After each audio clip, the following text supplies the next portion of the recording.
Hello, dear students. We have previously learned in the physics class that what is the electric charge and what are the types of charges and about the conductors, insulators, and also we have seen the Coulomb's law of electrostatics. So basically, I am covering the portion of NCRT first and it is of class 12 first chapter electric charges and fields. So yeah, we will continue in this class with some examples. So first example is given here. What is it telling? Let's start. What is the force between two small charged spheres having charges of 2 into 10 to the power minus 7 coulomb and 3 into 10 to the power minus 7 coulomb placed 30 centimeter apart in air? Okay, so we have two charges. The magnitude of charges are 2 into 10 to the power minus 7 coulomb and Q2 is 3 into 10 to the power minus 7 coulomb. Okay, and distance between them is R is equal to 30 centimeter. So we have to find the force between them. They are placed in air. So recall that what is Coulomb's law? Force is equal to K Q1 Q2 by R square. K is what? 1 by 4 pi epsilon naught. So it is written here. See clearly it is written that force is equal to 1 by 4 pi epsilon naught Q1 Q2 by R square. We are only finding out the magnitude here. So its value is equal to K Q1 Q2 by R square, where the value of 1 by 4 pi epsilon naught is 9 into 10 to the power 9 Newton meter square per coulomb square. Okay. And the value of charges we have substituted here. For Q1, it is 2 into 10 to the power minus 7 coulomb. And for Q2, it is 3 into 10 to the power minus 7. And then divided by the distance is converted into meter. So 30 centimeter is 0.3 meter whole square. So if you calculate this whole term, you will get the answer as 6 into 10 to the power minus 3 Newton. So this force is repulsive. Why? Because the charges are like here. Both are positive charges. So positive charges are like charges, so they will repel each other. Okay, and the spheres they have I have said positive charges. Okay, so this was first example that I have to solve for you. So I will clear this, then we will proceed for the next slide. Okay.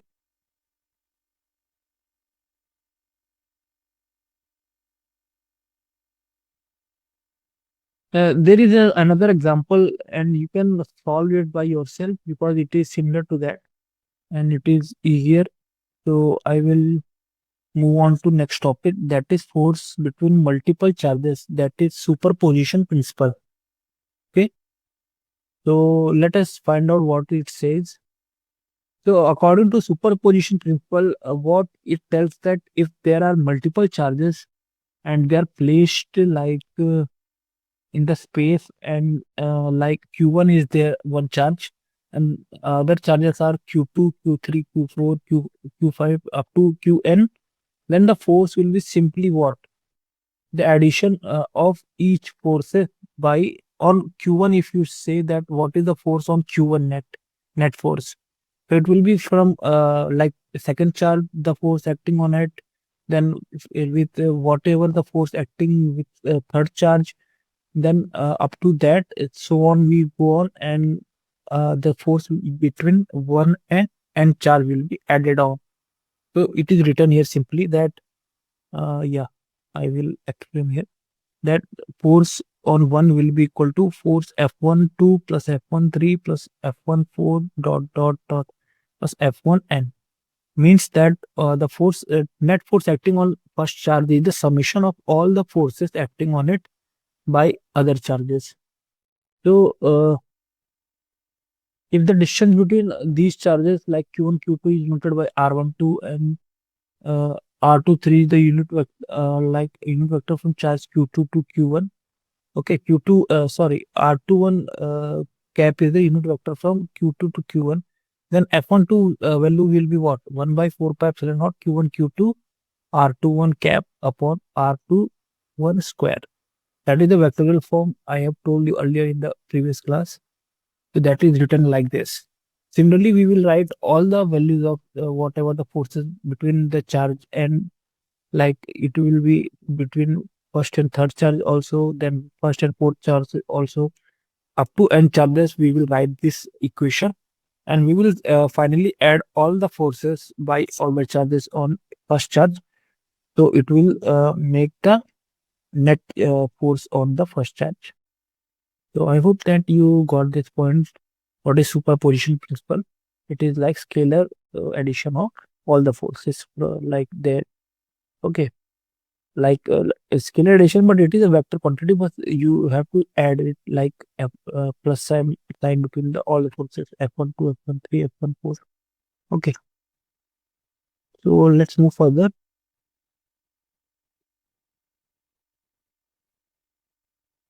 Yeah, there is an example which I will tell you because it is good example. So yeah, let's find out. So it is asking that two charges, each of plus q coulomb, are placed along a line. Okay. A third charge minus q is placed between them. At what position will it the system will be in equilibrium? For equilibrium, what the condition should be satisfied? Net force between all the charges should be equal to 0. Okay. Or if equilibrium is in the system, then net force on each charge should be 0. So for charge minus q to be in equilibrium, force on the charge minus q at point O due to the charge plus q at point A should be equal to opposite, equal and opposite to that due to plus q charge at point B. So if I place like the question is asking that where we should place the minus q charge between like plus q and plus q. Two charges are there. We have to place the minus q charge between them. So basically, I will choose any point in between them, like random. I will take it like minus q, and it is x distance from plus q, and l minus x distance from other plus q, because the l distance is between plus q and plus q distance. Okay, so if one distance is x, the other distance will be equal to l minus x. Okay. So for equilibrium, I will equate that if the force acting between this charge and its direction is like this, because it is attractive force, plus q and minus q will be attracting each other. So the direction of fq and like f plus q minus q is in this direction, and similarly for this charge, the force direction will be in this. So this is for this, and this other force 2 is plus q or minus q, and this force is in the right side direction. Okay. For equilibrium, both forces should be equal. So here they have equated the forces. So for left hand side charge, what is the value for that force? That will be equal to k capital Q small q upon x square. Okay. And for right hand side charge plus q, the force will be equal to k capital Q small q upon r minus x square. Okay, the distance is r between them. Okay, so r minus x whole square, because this distance is r minus x. Okay, one distance left, so other will be r minus x. So after simplifying, what we will get? K and k will be cancel out from both sides, and q2 also will cancel out. So x square equal to r minus x square is the term we are remaining with, and x is equal to r minus x is the final equation. So x will be equal to r by 2. Hence, for equilibrium, the charge minus q should be placed at the middle of the line joining the points A and B. So this is due to symmetry also. This don't happen that every time we have to place it in the r by 2 distance. But due to symmetry there, because plus q and plus q charges both are on the left and right hand side, that is why the small minus q charge is placed in between them for equilibrium. If the magnitude of the charges will be different in like in left hand side and right hand side, then the value of minus q charge, like where it should be placed, should be different. Okay, so yeah, I hope that you got this question. Let's move further and try to solve another example. Okay, I should remove this part. Okay, so example 4 is telling that find the magnitude of the resultant force on a charge of 1 microcoulomb held at P due to three charges of plus 2 into 10 to the power minus 8 coulomb and minus 10 to the power minus 8 coulomb at C and at A and B respectively, given AP is equal to 10 centimeter, VP is equal to 5 centimeter, and angle APV is 90 degree. Okay. So here charge at P is what? Q is equal to 1 microcoulomb, which is given here. So it is equal to 10 to the power minus 6 coulomb, because microcoulomb contains 10 to the power minus 6 coulomb. And charge at A is Q1, that is given also, which is equal to 2 to the power 2 into 10 to the power minus 8 coulomb. And charge at B is also given, that is equal to minus 10 to the power minus 8 coulomb. Okay, AP is here at 10 centimeter. It is also given in the question, and that is equal to 0.1 meter if I can convert it into meter. BP is given as 5 centimeter, that is equal to 0.05 meter, and angle APB is 90 degrees. So this triangle is a right triangle. Okay, and if I calculate force at P due to like Q1 charge, which is Q1 is placed at your A point. So the force at P due to Q1 is what?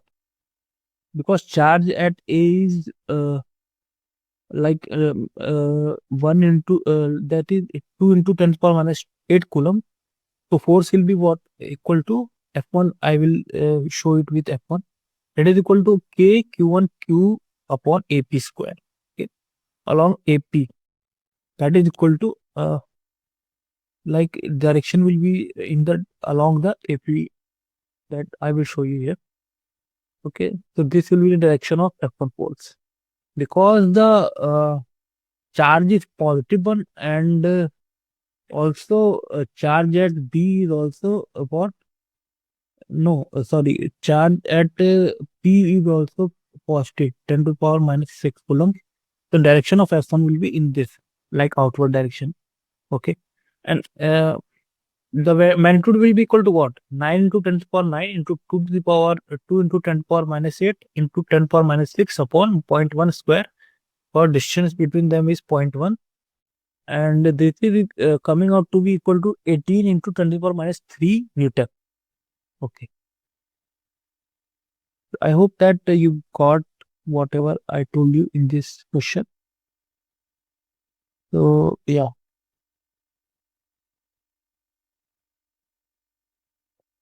now force at P due to charge Q2 will be what? It will be equal to F2, which is equal to K Q1 Q2 Q upon VP square, that is along PV direction. PV direction, why? Because it is attractive force, and it will act like in the out inward direction. Okay, that is why it is showing in the inward direction. See here, this force F2 is in the inward direction, and F1 was outward direction. So the resultant force will be between them, these forces, and it is equal to F force. Okay, so yeah, let's find out that what is the value of F. So I have got the value of uh, F2 force, that is equal to 9 to 10 to the power 9 into 10 to the power minus 8 into 10 to the power minus 6 upon 0.05 square, that is equal to minus 36 into 10 to the power minus 3 Newton with the sign. And the angle between F1 and F2 is 90. Now the angle between F1 and F2 is 90 degree, which is shown in the figure also. And that is why the resultant will be equal to root F1 square plus F2 square. Okay, if the forces are perpendicular, the resultant will become formula will be equal to root F1 square plus F2 square. That is you have studied in the vector chapter. That is why it is equal to root f1 square plus f2 square. So it is coming out to be equal to, if you calculate whole part, it will come approximately 40.2 into 10 power minus 3 Newton. That is equal to 4 into 10 power minus 2 Newtons. So this is your final answer. Okay. So there is another example which is similar to whatever I told in the previous example. So you can do it by yourself also. Okay. So we will move further for the next topic. We will see that whatever it's I told you. I hope that you got all the points what I have told in the previous subtopics. So yeah, let's move further. Just a second.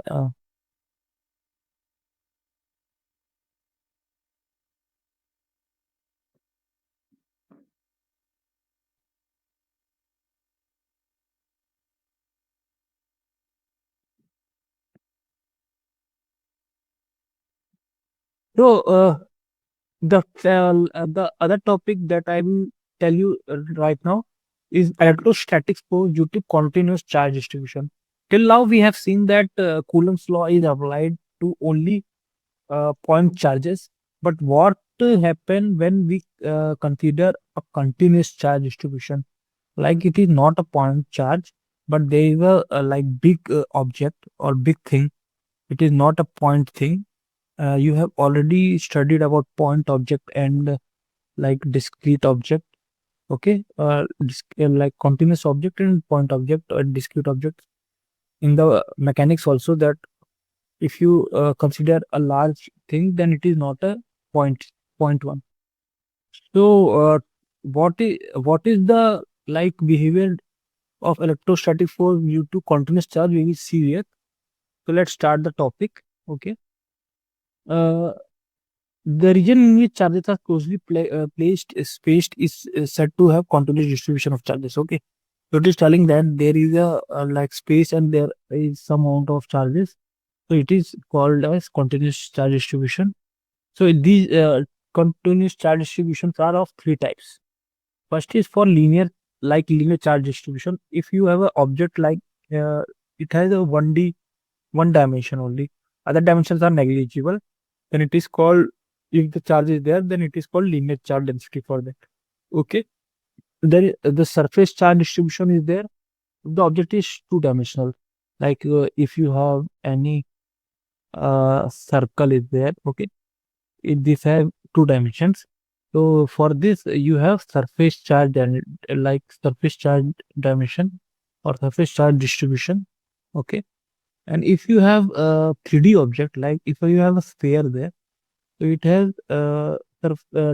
volume charge distribution is there. Okay, so these three types of objects are there. So you have 1D objects, 2D objects, which is 1D, this is 2D, and this is 3D. Okay. So three types of distributions are there. We will see them in like detail. So let's start. Yeah. So first of all, we will study what is linear charge density. Linear charge density for continuous charge distribution, we will uh, study a density term. Like you have already studied about mass density. And what is mass per unit length or volume or surface area? So for a similar reason, we will study a charge density term. It can be linear also, 2D also, and 3D also. Okay. So for a particular object, if you have a density defined for that, and you have a easy calculation. If you do calculation, it will become easier for you. So that is why we define a charge density term. So what is linear charge density? It is equal to dq by dl. Dq by dl is like for small charge distribution, dq upon small distance, that is dl. So it is defined for lambda. Okay. Its SI unit is coulomb per meter. It is simple because you can see there that charge upon length is the unit is coming out, and its SI unit will become coulomb per meter. Electric force is a point due to a linear charge distribution is given by. Okay. So basically, if you see that what will be the electric force, so due to Coulomb force, we know that it is equal to K Q naught, okay, into if you have a whole thing is there, like a whole continuous charges, so we will see a dq, that is a point charge on that whole length. So it is equal to lambda dl. Or because this linear charge density is defined for here a small dq charge and small dl length, so it will become point length for point charge. Okay, so point charge will be equal to lambda dl. So that is why we have taken here lambda dl, because Coulomb's law can only be applied for point charges. So I have taken a point charge on continuous linear object. So it will become lambda dl upon r naught square, and I will integrate it from whole length for whole length. That is why it is written L here, and I should also put here a vector unit vector for vector form equation. So that is why it is written like this. So I hope that you got why the active force for linear object, continuous object is written like this. Okay. Yeah. Because it is a continuous charge, so I have to integrate it for writing it for as a point charge. I have to integrate it for whole dimension. Okay. So yeah. So this is all about what is linear charge density. Now we will see what is surface charge density. Okay. So let's remove this drawing, and yeah, we will move further for what is surface charge density. Okay.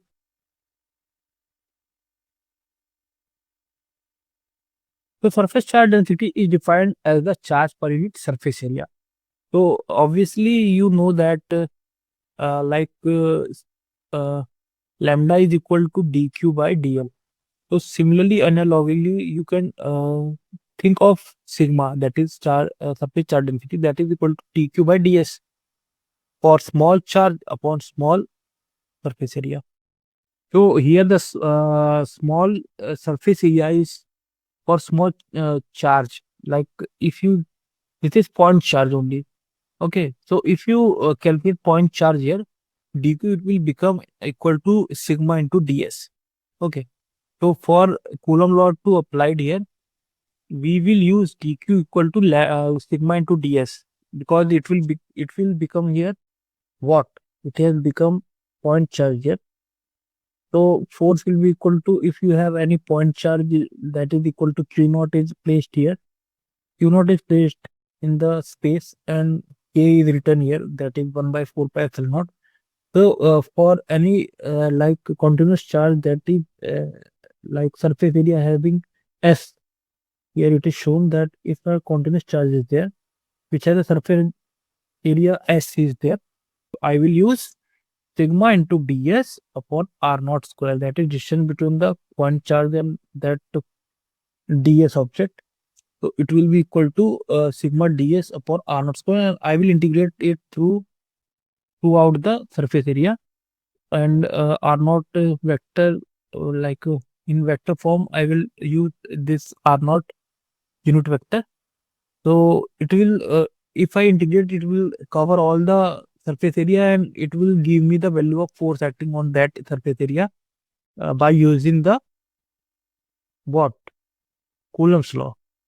So Coulomb's law was not applied for continuous object, but I have taken it in like discrete objects, or I have broken the whole surface area into discrete or very small charges, point charges, and I have integrated it to find out the whole force on the surface area. Similarly, I have done it for linear charge density, and I have done it for also the surface area.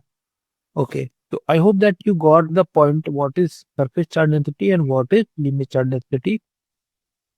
So yeah, I will clear this. Let's move further and find out what is volume charge density. Yeah. So till now, whatever I told you about surface charge density and linear charge density, that or that is also applied for volume charge density. Okay. So here, what has become the small point charge, that is equal to, if you see that it is defined by delta, but it is actually mainly defined by or denoted by rho. So you will take rho here. Rho is more profound, like definedly defined for volume charge density. So it will become rho dV. This is equal to point charge for volume charge density. Okay. So what is the force that is coming out here? If you take similarly another Q naught point charge and then KQ naught, and you have taken a small point charge on whole volume, so it will become rho dV upon R naught square, that is distance between the point charge and that small uh, part of that volume charge density, like volume or volumetric object. So rho dV upon R naught square is integrated to whole volume of that object that has contained the all the charges, and R naught is the like unit vector that is also taken like similar to surface charge density and linear charge density. So that will give you the whole force on the volume of any object. Okay. So we have seen that we have applied uh, Coulomb's law for all types of 1D, 2D, 3D objects, but we have taken it as a point charge for them and then integrated it for whole length, whole volume, and whole surface area to get the result, final result of force, what is acting on the object. So that is the method we will use in the further questions, that is integration method, for finding out the forces between a continuous object and point object.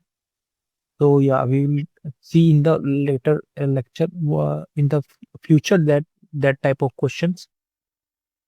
So there are some examples given here. It is easier examples. So I will leave for you to solve this, and we will move further. Okay.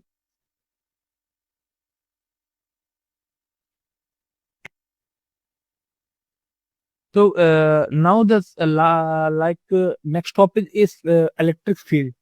Electric field is a very important topic in electrostatics or electricity, because electric field is the heart of electrostatics. And what are the like basics of this electrostatics, we will see in the electric field, that why we have studied till now these all things. So yeah, let's clear this topic, and I will tell you that what is electric field in detail. So let's find out. So electric field due to a charge, capital Q, is what? So think about any field. What is field? Field is the like energy or anything that you can feel inside this vicinity of anything. Like if you have any uh, positive effect outside your body, so you can feel that around your body also, that it has some field of positive energy. So it will surround some space around your body, and it will be called as your field, like whatever positive field around you. Similarly, electric field is what? It is the energy or whatever the like feel of any electric thing that is around any charge. Okay. So for this is for like simplicity, I have defined you the definition. But what is the actual definition in the physical terms? I will tell you. So what is this? Electric field due to a charge capital Q at a point in space may be defined as the force that a unit positive charge would have to experience if placed at that point. Yeah. meaning that if I have any charge capital Q, okay, it is a capital Q charge on any body, and if I place any small charge, small Q unit positive charge, like it has a 1 unit of positive charge. So whatever the force it will experience due to this charge will exert any force on this. So whatever the force is acting on this is what is that force will be equal to here electric field. Okay, so that is told in the physical terms. We will see that how it is calculated.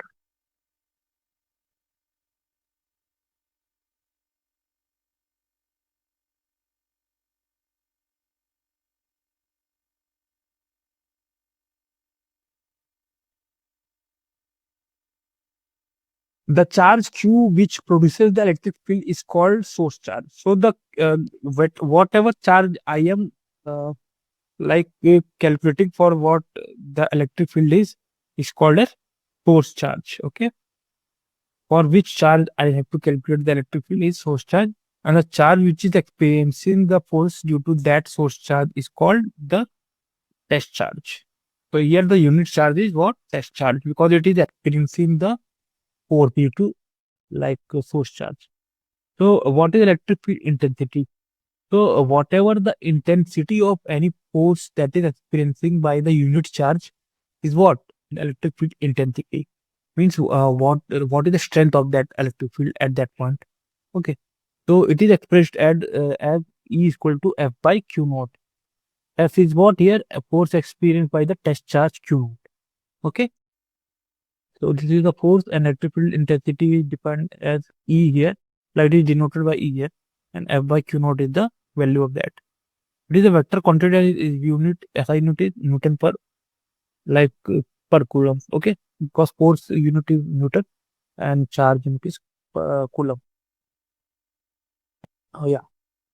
So figure whatever plus Q charge is there. If I have plus Q charge, I have this plus Q charge. So what is the direction of positive electric field is there? It is radially outward. The electric field will be like this. Electric field is like this, radially outward. Why it is like this? Because if you place any unit positive charge here, it will exert force in this direction. The electric field is in this direction, so it is outward. And for similarly, if it is a minus Q charge, then if your test charge is there, the force direction will be in this. So for minus Q charge, it will be in inward direction. The electric field direction is inward here. Okay. So yeah, we will see other things also here. Uh, like I have told you, whatever the field pattern is due to positive charge and negative charge.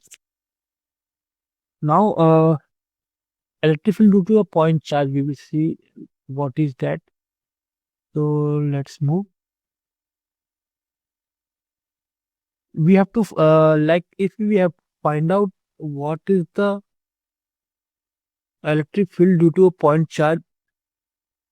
So at origin, if I place the point charge and it has distance small r at a like point from point P, it has a distance small r, and to find electric field at P, my means I have to find the electric field at point P.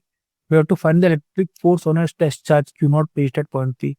So if I have to find any electric field at any point, I have to place a test charge there and find out the force acting on that. That will give the value of electric field. So that according to Coulomb's law, force on the test charge Q naught due to charge Q that is on the origin is given by what? So it will be equal to in the next slide I will show you.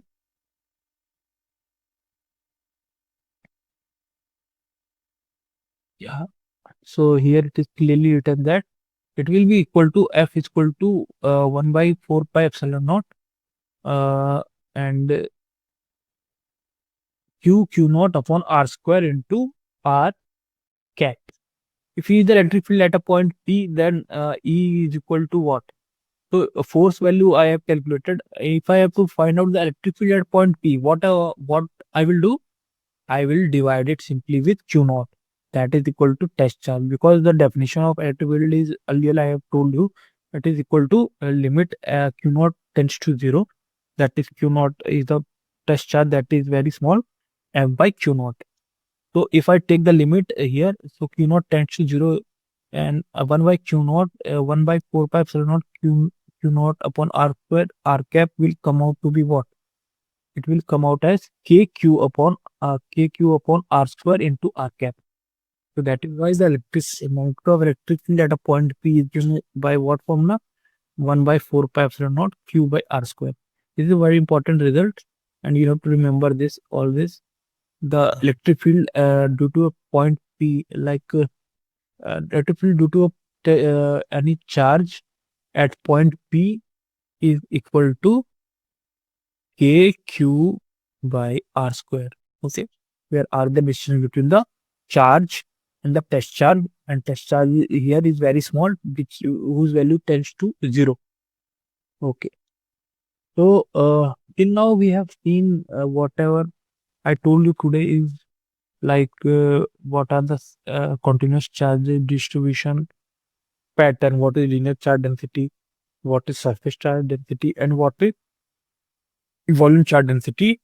And also I've taken some examples and told you the Coulomb's law questions I have told you. And after that, I have told you about the forces acting on any object and electric field due to any point charge, and that I have covered today. So I hope that you got all these points very well, and we will see one example of electric field. So I will rub this. Yeah. Okay. So example 8C here. A conducting sphere of radius 10 centimeter has an unknown charge. So here a conducting sphere is there, which has the radius 10 centimeter, and it has unknown charge. If the electric field for 20 centimeter from the center of sphere is 1.5 into 10 to the power 3 Newton per Coulomb and points radially onwards, then what is the net charge of the sphere? So I have to find out the net charge on the sphere. So I assume that it is equal to small q. Electric field at 20 centimeter away from this conductive sphere is 1.5 to 10 to the power 3. Okay.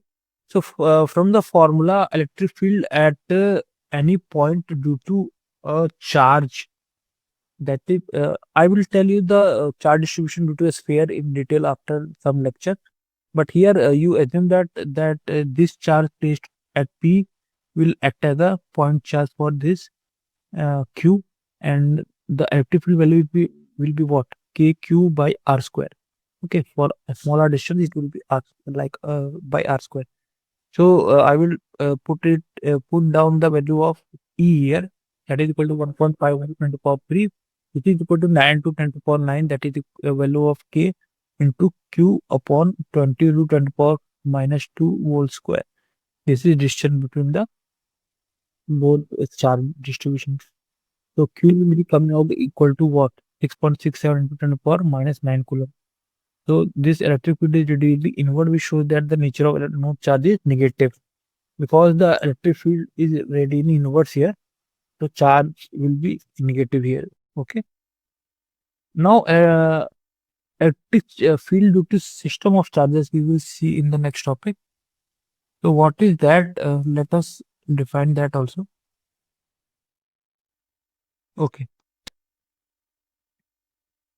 So previously I have told you what is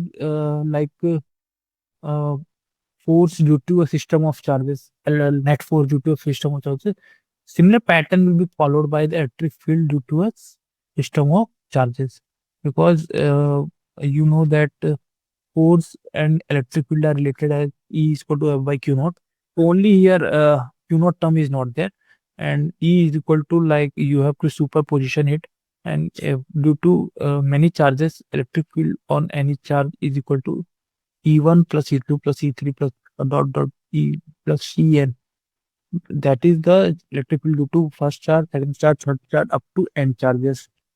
So here it is clearly mentioned, and you can see also that net electric field due to any like any charges E1 plus E2 plus E3 plus dot dot En. Okay. So electric field is given as what? Summation I1 to n K Q1 upon Qi1 or I will swap. Fine, where I varying from 1 to n. So that is the value of what this E1, E2, E3 up to En. So I hope that you liked the today's session, and like I have covered basically all the uh, points which should be very important for your both exams. So if you have any type of doubt or any type of concern, you can post it here. And if you also want any private session or one-to-one session with us, you can also that is you can told us in the comment section. So today, just if we all for the today's lecture, and we will see and continue in the next class, the next lecture of this, and proceed further for this chapter. Till now, I hope that you liked the session, and thank you and goodbye for today. Okay.